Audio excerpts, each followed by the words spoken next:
नमस्ते, मेरा नाम सुनीता है। मैं न्यू अशोक नगर से हूँ। मैं 2009 से यहाँ सेवा रोआप के साथ जुड़ी हूँ और मैं यहाँ सेवा रोआप में सेंटर इंचार्ज और सैम्पलिंग कोऑर्डिनेटर का काम देखती हूँ। ये रोआप सेवा एक प्रोड्यूसर कंपनी है। इसमें बहनें और हम मिलजुल कर काम करते हैं, एक अपना घर की तरह काम करते हैं। इसमें हमारा अपना शेयर भी है जो हमने 100 रुपया दे के लिया है और बहनों का भी, बहनें भी इसमें साझेदार है। नमस्ते, मेरा नाम गीता बहन है और मैं वेंडर का काम करती हूँ। 1999 में मैं सेवा के साथ जुड़ी, तब मैं यहाँ पे आगेवान मेरे को एरिया से चुना गया। एक दिन अहमदाबाद में गई तो मैंने देखा तो सेवा बैंक में, हमारे गुजरात में इतनी अच्छी बैंक है मेहरा की, तो दिल्ली राजधानी है तो वहाँ पे क्यों नहीं हो सकती है। हमारे जो वेंडर बहनें हैं पटरी बाजार लगाती है, जैसे घरों में काम करती है, जैसे पति ऐसे कुछ रखते नहीं है, बहनें बचत नहीं करती है। फिर हमारे जितने भी जैसे रब्बीर नगर, सुंदर नगरी, राजीव नगर, हमारे जहाँ जहाँ एरिया में सेवा का काम चलता प्रोग्राम का, वहाँ पे फिर हमारे वहाँ पे समूह बने, छोटे छोटे समूह से वहाँ पे हमारा 1 लाख रुपया इकट्ठा हुआ। तो बहनें जैसे 5,000 2,000 का लोन लेने लगी, तो फिर हमने सोचा कि 2,000 5,000 का लोन लेने में फ़ायदा नहीं, तो जैसे जैसे लोन आगे बढ़ेगा उनका रोजगार भी बढ़ेगा। तो जब रजिस्ट्रार ऑफिस में बोर्ड का चुनाव कराने के लिए फिर उसका एक बैलेंस शीट बना के हम लेके गए, तो वहाँ पे बोलने लगे नहीं आप तो अनपढ़ बहनें हैं, आप कैसे महिलाओं में आप कोऑपरेटिव चला सकते हो, ये तो पैसों का मामला है। फिर उसमें हम रोज जाते वहाँ पे कर करके उन्हें कम से कम 2 साल तक संघर्ष कराया। एक दिन जैसा खुशी का दिन आया 1907 में, उसी दिन मेरे को लंदन जाना था, लंदन भेजा था सेवा की तरफ से। तो उसी दिन रजिस्ट्रार ऑफिस से फोन आया, बोले आपका है ना पंजीकरण हो गया और अपनी फाइल ले जाओ। तो हमारी सेवा पे हमको विश्वास है और हमारी बहनों पे विश्वास है और हमारा कोऑपरेटिव अच्छा चलेगा। तो हमारे यहाँ पे दिल्ली कोऑपरेटिव सोसाइटी में हमारे 7,000 सदस्य है। जैसे रब्बीर नगर से मैं गीता बहन हूँ, मैं अध्यक्ष हूँ। जब मैं ऑफिस आती हूँ तो जैसे लगता है कि जैसे स्टाफ है, अपना परिवार लगता है। और जैसे बोर्ड मीटिंग होती है तो बोर्ड ऐसे लगता है, जैसे ये नहीं लगता कि बाहर के लोग हैं, जैसे अपने जैसे एक परिवार की तरह का मेरे को लगता है। नमस्ते, मारू नाम संगीताबेन बिपिनभाई गामित, गाम चीचबड्डी, तालुको वियारा, जिल्लो तापी। અને હું એક ખેડૂત છું અને ખેતી કરું છું। 1.5 વર્ષથી હું મેગા મંડળીમાં છું, એમાં એક કારોબારી તરીકે કામ કરું છું। મેગા મંડળી આમ તો એની શરૂઆત 2013 થી એક સૂચિત મંડળી તરીકે રચના કરવામાં આવી હતી। શરૂઆતમાં તો અમારી મેગા મંડળીમાં 500 જેટલા સભ્ય હતા, પણ આજે 5 તાલુકાના અને 60 ગામોના થઈને 1,001 સભ્યો તે સભાસદ શેર હોલ્ડર છે। આશરે અંદાજે 26 જેટલા ખેડૂત મંડળ બનાવ્યા છે, જે તેમાં અમે ખેતીલક્ષી તાલીમો ઉપરાંત અલગ અલગ આરોગ્યની છે, વીમાની તાલીમ છે, પછી સરકારી યોજનાની માહિતી, જોડાણ, સંકલનના કામો, એવા બધા કામો કરીએ છીએ। અમારી મેગા મંડળી મારફતે અમે એક સર્ટિફાઈડ બિયારણનું પણ વેચાણ કરીએ છીએ। તેનું સરકારશ્રી તરફથી અમને એક લાયસન્સ પણ મળેલ છે।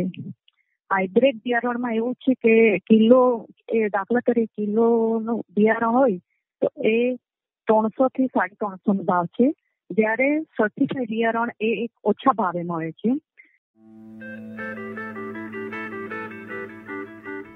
पहले तो कुछ ठेकेदार का भी काम करते, ठेकेदार उतना रेट नहीं देता था कि जितना हमको यहाँ से मिलता था। रोआप से यहाँ पूरा रेट मिलता है, ठेकेदार काट के देता।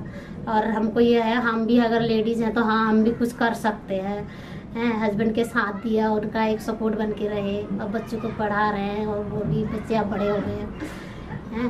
सपोर्ट बहुत मिला यहाँ बहनों के साथ, एक दूसरे के साथ जाने से ही सीखने को मिलता है।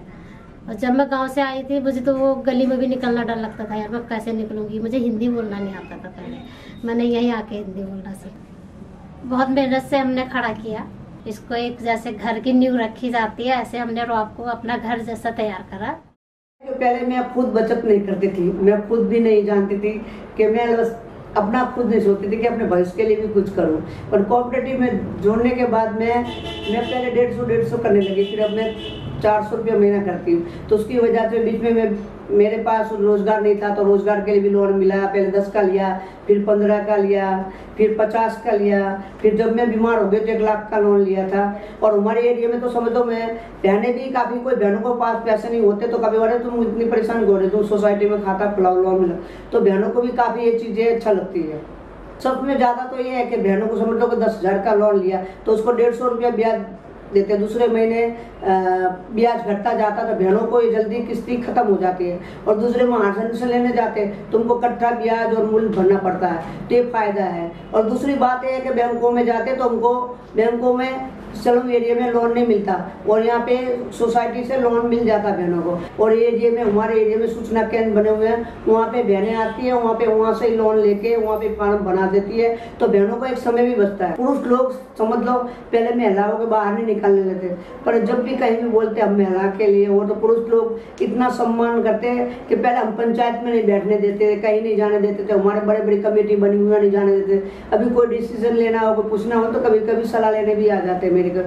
એટલે સંગઠનમાં જોડાયા પછી મારો પોતાનો દાખલો કહું તો હું જે એટલે લગ્ન કરીને ગયા પછી પોતાના જ ઘરમાં રહેવું, કેમ કે પોતાના ઘર પૂરતું જ, બહાર જવાનું કંઈ ચાન્સ નહીં ને ઘરનું કામ કરવાનું, ખેતીનું કામ કરવાનું એટલું જ. પણ સંગઠનમાં આવ્યા પછી અમને એક બહાર નીકળતા થયા, પોતાના ઘરથી બહાર.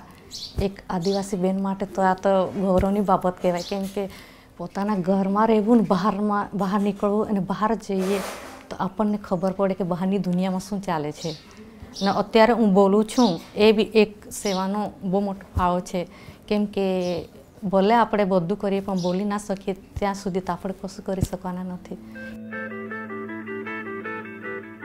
2020 में तो बहुत कठिनाई थी लोगों को, लॉकडाउन लग गया था, लोगों के हस्बैंड सबके घर पर रहने लगे थे, ड्यूटी छूट गई थी लोगों की, किसी को आधी सैलरी मिल रही थी। सुबह 5 बजे आके, दिन में आके, कैसे भी आके हमने पूरा फील्ड में यहाँ राशन बांटा, यहाँ बाहर लाइन लगा के सबको राशन का किट बना के पूरा राशन, हम लॉकडाउन में 2 महीने पूरा यहाँ रहे थे, हम घर पर नहीं रहे थे, पूरा काम किया था हमने।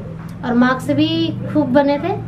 पहले तो बहनें सारी मना कर रहे थे, हमारे हस्बैंड नहीं आने दे रहे, फिर हम नई बहनें जोड़ी, फील्ड में गए, नई बहनें जिसको ज़रूरत थी उसके घर तक हमने मार्क्स पहुंचाया। तो हमने कहा सिल लो। बहनें बहुत खुश थी कि लॉकडाउन में उनको काम मिल रहा, क्योंकि सब जगह बंद हो गया था काम, कहीं भी काम नहीं था, लेकिन हमारे रुआब में काम था। हमारे जब एक कोरोना हुआ था तब बहनों के पास बिल्कुल एक पैसा भी नहीं था। तो एक बहन आई, जैसे एरिया की वेंडर बहन आई, तो उसके पास घर में खाने का भी नहीं था पैसा, और काफ़ी उसको किसी से किस्ती ली हुई थी, तो काफ़ी उसके घर आके परेशान करने लगे, तो लोन दे दो। जब हमारे कोरोना की वजह से बहन ने लोन 10,000 का लिया, तो उस दिन बैंक बंद थे, क्योंकि बैंक की वजह से लोन, बहन ने 2 दिन लोन नहीं मिला, फिर चौथे दिन उसको लोन मिल गया और बहन ने उसको चुका दिया। तो बहन बोलने लगी, वो आगेवान भी थी, और बहन बोलने लगी हमको लोन अच्छा मिल गया कोऑपरेटिव से, कोरोना में ये 10,000 हमारे 10 लाख के बराबर हो गया कि इस टाइम पे के। એટલે જ્યારે એક COVID-19 એ એવું છે કે જીવનમાં પહેલી વાર આવો પડકાર આવ્યો, કેમ કે આટલા એટલે વડીલો વાત કરતા હતા કે આવું લોકડાઉન કોઈ વખત નહીં જોયેલું ને એ બહેનો કે ભાઈઓ કે નાના બાળકોમાં એક માનસિક રીતે એટલો ડર બેસી ગયેલો કે હવે શું કરવું. 49 જેટલા ખેડૂતોને એક લોન એટલે બિયારણ માટે આપ્યું, એમાં એવા કરવામાં આવ્યા કે 3 હપ્તાએ, કેમ કે કિંમત વધારે છે એટલે ખેડૂતે જેમ ઉત્પાદન આવે તેમ પૈસા ભરી શકે. પછી અમે જેમ તેમ કરીને એકબીજાને કોન્ટેક્ટ કરીને એ કોન્ફરન્સ કોલ કરતા શીખ્યા. એ કેમ કે જે સમયે આપણે રૂબરૂ ના મળીએ એ સમયે આ બહુ જ અગત્યની બાબત છે. એ સમયે આપણે છે ને આવી ટેકનિકલ શીખેલું હોય તો આપણા જીવનમાં ઉપયોગી બને. જે COVID-19ની અમને તાલીમ મળી તો એ અમે બહેનો સુધી પહોંચાડ્યું. सपना देखती हूँ कि बहनों को यहाँ से खूब ज़्यादा से ज़्यादा काम मिले। बहनों के लिए हम यहाँ जुड़े हैं, बहनों के लिए हम यहाँ काम करते हैं, बहनों का ही एक रुआब है, तो उनको काम खूब ज़्यादा से ज़्यादा मिले। अगर काम ज़्यादा होगा तो बहनें भी ज़्यादा बढ़ जाएंगी, उनको कुछ पैसा यहाँ से आमदनी हो बहनों को, जो उनको घर में दिक्कत में आए। तो यहाँ पे अभी हमारा जो कोऑपरेटिव है, जहाँ हमारा 2 लाख का था, अभी हमारे 2 लाख के समझ लो कि पहले 5,000 का लोन देते थे, अब 50 का देने लगे, लाख का देने लगे, अब 2 लाख का तक बहन हमारा लोन लेने लगी।